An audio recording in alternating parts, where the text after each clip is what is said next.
जय हिंद दोस्तों। स्वागत है आपका शिक्षावाणी रूरल एजुकेशन पे। आज हम बात कर रहे हैं मृत्यु के बाद किए जाने वाले शव परीक्षण के बारे में, या यूं कहें कि बॉडी पोस्टमार्टम करने की एक नई तकनीक के बारे में। देखिए, जब भी किसी व्यक्ति की अकस्मात या किसी बीमारी के कारण या किसी दुर्घटना इत्यादि के कारण मृत्यु होती है, तो मृतक के विषय में वैज्ञानिक अनुसंधान के लिए यह जरूरी हो जाता है कि मृतक का ऑटोप्सी या पोस्टमार्टम किया जाए, ताकि हमें वास्तविक साक्ष्य का पता चल सके कि आखिर मृत्यु किन कारणों से हुई है। आपने सुना होगा कि इसके लिए पैथोलॉजिस्ट डेथ बॉडी के साथ एक विशेष प्रकार की ऑटोप्सी या शल्य परीक्षण करते हैं, जो एक बहुत ही अजीब प्रक्रिया है। शायद एक नॉर्मल व्यक्ति इस तरह के गतिविधि को देखने की हिम्मत भी नहीं रख सकता है। देखिए, इस प्रक्रिया में साक्ष्य जुटाने के लिए डेथ बॉडी को ऊपर से लेकर नीचे तक फाड़कर अंदर के ऑर्गन्स की जांच की जाती है, ताकि मृत्यु के सही कारणों का पता लगाया जा सके। तो आज हम इसी विषय पर बात करेंगे कि क्या कोई ऐसी भी तकनीक है जो बिना चीर फाड़ के सही साक्ष्य बता सके। तो जी बिल्कुल, विज्ञान ने ऐसी तकनीक विकसित कर ली है जिसमें बॉडी के साथ कोई भी चीर फाड़ करने की जरूरत नहीं है। अब ये पूरी प्रक्रिया क्या है, कैसे किया जाता है, इसके क्या क्या फायदे हैं, साथ ही इसके नुकसान क्या हैं, तमाम बातों पर चर्चा करेंगे। तो आगे बढ़ने से पहले अगर आपने हमारे चैनल को सब्सक्राइब नहीं किया है तो ज़रूर कीजिए, क्योंकि इस चैनल को आपके सपोर्ट की ज़रूरत है। देखिए, मृत्यु नेचर की एक फिनोमिना है जिसे कोई नहीं टाल सकता है। लेकिन जब किसी व्यक्ति की आकस्मिक मृत्यु होती है, जैसे कि दुर्घटना से, किसी प्रकार की बीमारी से, सुसाइड कारणों से, या फिर किसी भी प्रकार के आपराधिक कारणों से, ऐसे में यह जरूरी हो जाता है कि इस बात के तह तक जाया जाए कि आखिर मृत्यु का वास्तविक कारण क्या रहा होगा। हो सकता है इसके पीछे कोई आपराधिक साजिश रही हो। ऐसे में शव का ऑटोप्सी करना जरूरी होता है, ताकि सच्चाई का पता लगाया जा सके या मृतक को न्याय दिलाया जा सके। फिर भी ऑटोप्सी या पोस्टमार्टम इतनी भयावह प्रक्रिया है कि लोग इसे कराने से बचना चाहते हैं, क्योंकि आप भली भांति जानते हैं कि इस प्रक्रिया के दौरान जरूरत के अनुसार शव को कुछ समय के लिए छत विछत कर दिया जाता है। इसके लिए लोगों में चीर फाड़ को लेकर कंसर्न बना रहता है। तो इसी समस्या के समाधान को लेकर एक नई तकनीक अभी प्रचलन में है, वर्चुअल ऑटोप्सी की, जो पूरी तरह से ट्रेडिशनल ऑटोप्सी का अल्टरनेट है, क्योंकि इसमें स्कैनिंग और इमेजिंग की प्रक्रिया से साक्ष्यों का पता लगाया जा सकता है। अच्छा, क्या आप ऐसा सोचते हैं कि दुनिया आज इतना तरक्की कर गई है तो लोग ऑटोप्सी करवा रहे हैं? तो देखिए, ऑटोप्सी की प्रक्रिया नई बिल्कुल भी नहीं है। आपने सुना होगा कि आज से 4000-5000 साल पहले लोग मिस्र में शवों का मम्मी बनाते थे, और हैरानी की बात है कि मम्मी बनाने की इस प्रक्रिया में भी ऑटोप्सी की जाती थी। दरअसल मम्मी बनाने के लिए शव के अंदर के सारे ऑर्गन्स को निकालकर उनके अंदर एक खास किस्म का लेप लगाया जाता था। तो ऑटोप्सी की यह प्रक्रिया कईयन हजार साल पुरानी है। हाँ, समय के साथ इसमें थोड़ा बदलाव जरूर आ गए हैं। खैर, आइए अपने विषय वस्तु पर आते हैं। ये जो शब्द है वर्टोप्सी, ये वर्चुअल तथा ऑटोप्सी इन दोनों शब्दों के संयोजन से बना है। देखिए, आज से कुछ साल पहले इस तकनीक का प्रयोग फॉरेंसिक प्रैक्टिस के लिए किया जाता था, जिसमें किसी शव का फ्रैक्चर, कोई टिश्यू इंजरी या ऑर्गन डैमेज वगैरह को तुरंत एग्जामिन कर लिया जाता था। लेकिन हाल के दिनों में इसका प्रयोग ऑटोप्सी यानी कि पोस्टमार्टम के लिए खूब किया जा रहा है। देखिए, अभी हाल ही में यह तकनीक इसलिए भी न्यूज में रहा है कि अभी कुछ दिन पहले हास्य कलाकार राजू श्रीवास्तव जी की जो मृत्यु हुई थी, उनका भी पोस्टमार्टम इसी तरीके से किया गया था। इसलिए आप बहुत सारे मीडिया आर्टिकल में वर्टोप्सी का नाम जरूर सुन रहे होंगे। आइए अब समझते हैं कि यह कैसे किया जाता है। देखिए, वर्टोप्सी के लिए मुख्य रूप से सीटी स्कैन यानी कि कंप्यूटर टोमोग्राफी स्कैन और एमआरआई यानी कि मैग्नेटिक रिजोनेंस इमेजिंग का प्रयोग किया जाता है, कुछ वैसे ही जैसे कि जीवित मानव के शरीर को स्कैन करने के लिए किया जाता है। अब ये काम कैसे करता है, आइए इसे समझते हैं। तो सबसे पहले इस मशीन पर डेथ बॉडी को सुपाइन पोजीशन में लिटा दिया जाता है। ध्यान दीजिएगा, यहाँ शव के किसी कपड़े को उतारने की जरूरत नहीं पड़ती है। इसके बाद बॉडी इस मशीन के अंदर चला जाता है, और अंदर जाने के बाद यह लगभग 1.5 घंटे तक स्पिन होकर हर एक एंगल से स्कैन करने की कोशिश करता है। देखिए, बताया जाता है कि बॉडी में जहाँ जहाँ भी हाइड्रोजन होता है, उसके स्पिन होने से इमेज बनते रहती है।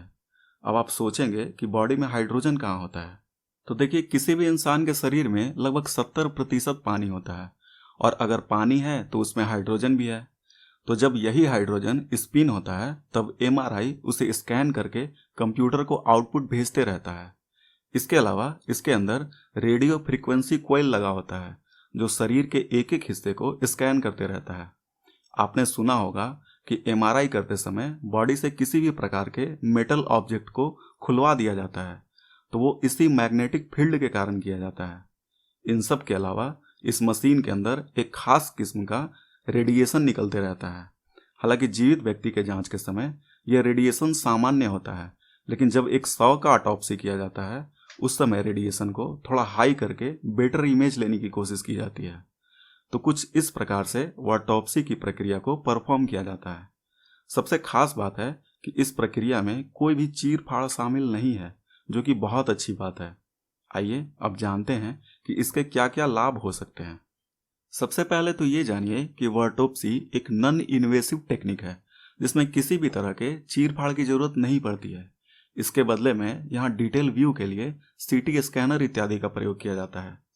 आगे है, अगर आप पारंपरिक तरीके वाले पोस्टमार्टम का सहारा लेते हैं तो उसके द्वारा लिए गए वास्तविक नमूने को किसी के साथ साझा करना या कहीं भेजना एक कठिन काम होता है, जबकि ऑटोप्सी द्वारा प्राप्त डिजिटल इमेज को आप सेकेंडों में इलेक्ट्रॉनिकली तरीके से शेयर कर सकते हैं। इसके अलावा इन आंकड़ों को आप मेडिकल प्रोफेशनल्स और एक्सपर्ट के बीच भी इलेक्ट्रॉनिक रूप से भेज सकते हैं। साथ ही भविष्य में इस्तेमाल को लेकर भी आप इसे स्टोर कर सकते हैं। इसके बाद है, अगर किसी अस्पताल में ये सारी मशीनें अवेलेबल हैं तो डॉक्टर किसी दूसरे शहर से भी इसे वर्चुअली परफॉर्म कर सकते हैं। आगे है, जैसा कि हमने कुछ देर पहले भी बात की कि अगर किसी व्यक्ति का मौत क्राइम के कारण होता है तो ऐसे में कानूनी प्रणाली भी इस तकनीक से लाभान्वित हो सकती है, क्योंकि इससे जो डिजिटल या 3D इमेज प्राप्त होंगे उसे सीधा न्यायालय में दिखाया जा सकता है। साथ ही पीड़ित परिवार को पारंपरिक पोस्टमार्टम की भयावहता से भी बचाया जा सकता है। आगे है, इससे प्राप्त इमेज को इंटरेक्टिव बनाया जा सकता है ताकि जज या न्यायालय के ज्यूरी मेंबर को तकनीकी तथ्य आसानी से समझाया जा सके। इसके बाद है, वर्चुअल ऑटोप्सी कुछ मामलों में सस्ता साबित हो सकता है, जैसे कि कहीं भेजना या कहीं दिखाना इत्यादि इत्यादि। आगे है, वर्चुअल ऑटोप्सी शव के शरीर को अक्षुण्ण रहने देती है, जो कि सबसे खास बात है, क्योंकि देखिए पीड़ित परिवार तो पहले से ही दुख में है और उसके बाद पारंपरिक विधि से पोस्टमार्टम करवाना ये और भी असहनीय हो सकती है। ऐसे में वर्चुअल ऑटोप्सी बहुत ही ज़्यादा बेहतर है। साथ ही बहुत सारे रिलीजन में शव के शरीर को इस तरह से काटना छाटना अशुभ माना जाता है। ऐसे में रिलीजन के जो भी रिस्ट्रिक्शन होते हैं उससे भी छुटकारा मिल सकता है। इसके बाद है, वर्चुअल ऑटोप्सी संक्रमण को रोकने तथा क्रॉस कंटेमिनेशन के हिसाब से भी एक अच्छा तरीका हो सकता है, क्योंकि इस प्रक्रिया में मृतक को एक बॉडी बैग में ही स्कैन कर लिया जाता है। साथ ही यह पैथोलॉजिस्ट और अन्य मेडिकल पर्सनल को दूषित करने या संक्रमित करने के जोखिम से भी बचाता है। तो ये सारे एडवांटेज इस नई तकनीक के हैं, जो कि अपने आप में काफ़ी सराहनीय है। हालांकि इसके कुछ डिसएडवांटेज भी हो सकते हैं, क्योंकि आपको पता है कि सिक्के के दो पहलू होते हैं। आइए ऑटोप्सी के इस डिसएडवांटेज को भी समझ लेते हैं। सबसे पहला है, इसके द्वारा रिजल्ट प्राप्त करने के लिए स्किल्ड तथा प्रशिक्षित डॉक्टर की आवश्यकता होती है, क्योंकि इसे करने वाले लोगों को मेडिकल से लेकर कंप्यूटर तक सबका ज्ञान होना चाहिए। यहाँ लैक ऑफ एक्सपीरियंस का नुकसान देखा जा सकता है। आगे है, वर्चुअल ऑटोप्सी एक लेंदी प्रोसीजर है, क्योंकि इसमें सीटी स्कैन, एमआरआई इत्यादि जैसे तकनीकों का सहारा लिया जाता है।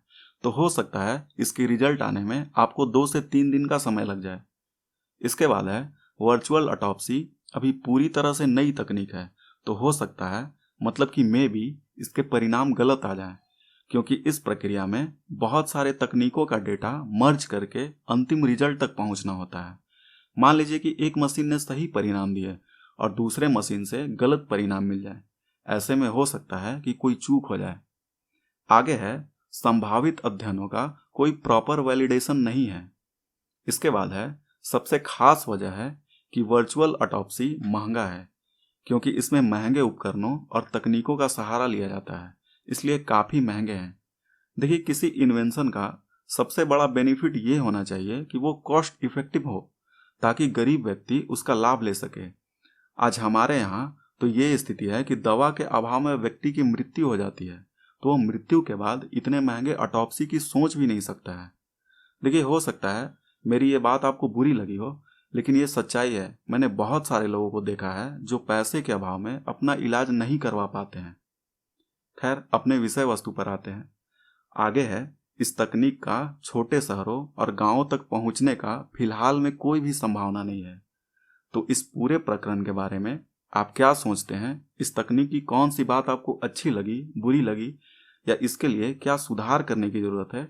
कमेंट बॉक्स में जरूर लिखिए। जानकारी अच्छी लगी हो तो लाइक कीजिए, चैनल को सब्सक्राइब कीजिए। आपका दिन शुभ हो। धन्यवाद।